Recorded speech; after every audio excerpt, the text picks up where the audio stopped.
Chances are you've come across a few terms and concepts in relation to Affinity Photo you're not familiar with or understand only vaguely. I'll do my best to define and explain some of the more important ones without getting too technical. Having a better understanding of these will help you get the most out of Affinity Photo. Those are two terms you hear a lot.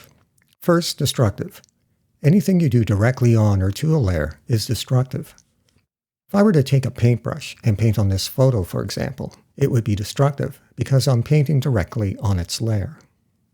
And if I were to apply a filter, let's say a pixelate filter, that would be destructive too because I'm applying it directly to the photo's layer. A destructive operation is anything that makes a permanent change. So what's non-destructive? Anything that's not done directly on a layer is non-destructive. Let's say I want to brighten this photo. One way to do that is to add a brightness and contrast adjustment.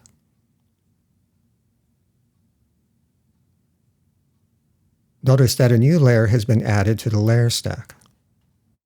If I turn that layer off, you'll see that the photo has not been altered in any way. And if I delete the brightness and contrast adjustment layer, the original photo is unchanged. Non-destructive operations are like clothes. You can put on one or more layers of clothing, but when you take them off, you're left with the original you. They didn't change you physically. A tattoo, on the other hand, is applied directly to your skin and is permanent. In an Affinity Photo, that would be considered destructive. These are usually geometric shapes like lines, rectangles, circles, etc. What makes them different from ordinary graphics is how they're drawn and stored. Unlike regular graphical images, vector images are stored as a series of commands or instructions describing how to draw them. They thus take up much less space on your hard drive.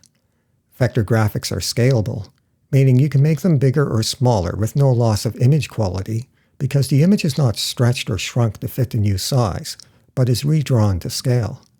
The rectangle and spiral tools are examples of vector graphics in Affinity Photo.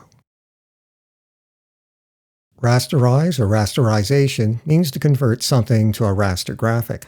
Raster graphics always inhabit pixel layers in Affinity Photo. A raster graphic is like a computerized version of a real-world drawing or painting. It's made up of bits, zeros and ones, which form pixels, which form the image. Each pixel's color is made up of different combinations of red, green, and blue. Digital photos are usually raster graphics. Affinity Photo doesn't draw these graphics.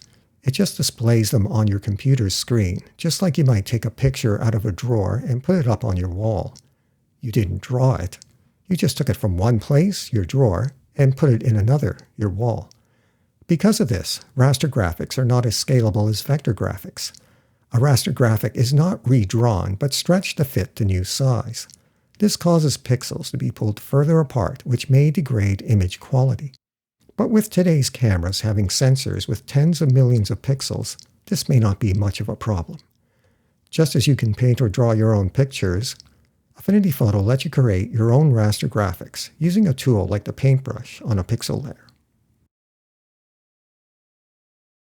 This is a relatively unprocessed image file that comes out of your camera. It's basically all the information your camera's sensor recorded when you snapped the shutter. Not all cameras give you the option to create RAW files. If you open a RAW file in Affinity Photo, it'll be loaded into the Develop persona, where you can carry out basic editing tasks before switching to the Photo persona, where you can continue to edit the photo and/or export it as a JPEG or other file format.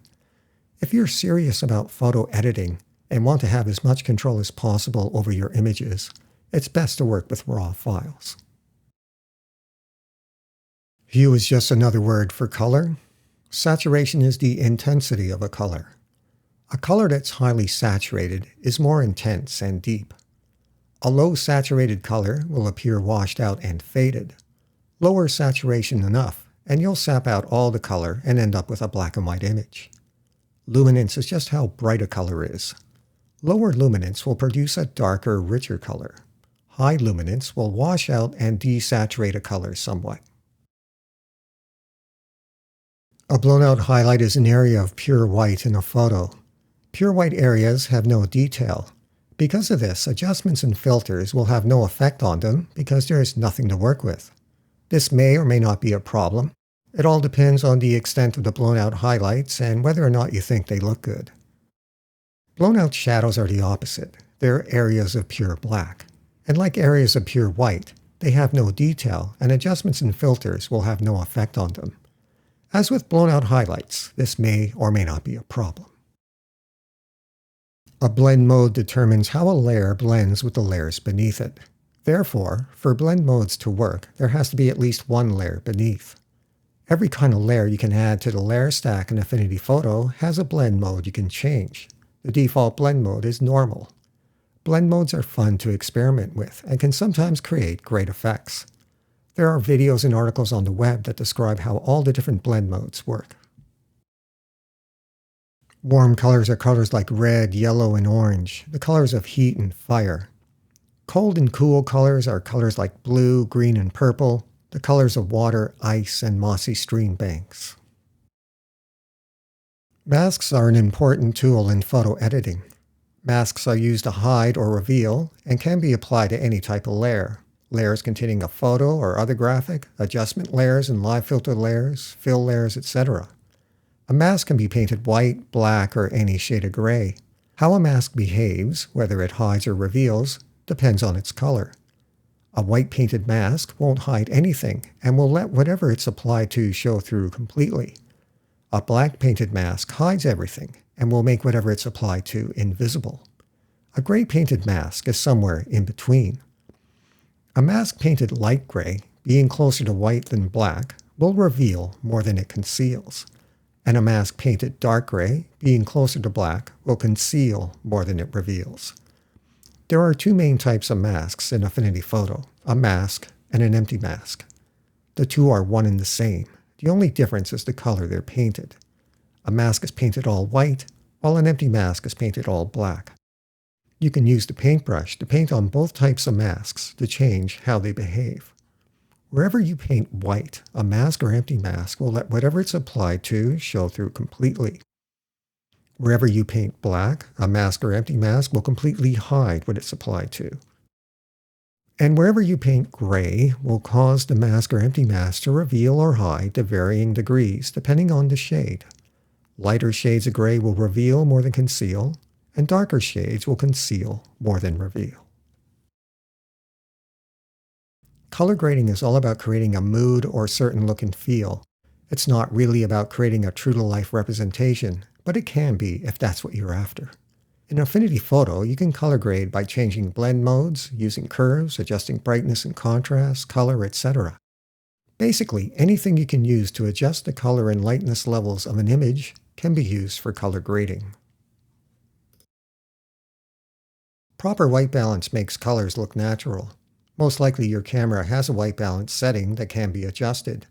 Typically there's white balance settings for sunshine, overcast skies, shade, indoor lighting, and other lighting situations. The white balance adjustment in Affinity Photo lets you adjust white balance after the photo has been shot. It allows you to change the tint and temperature of colors to make them look more natural and realistic.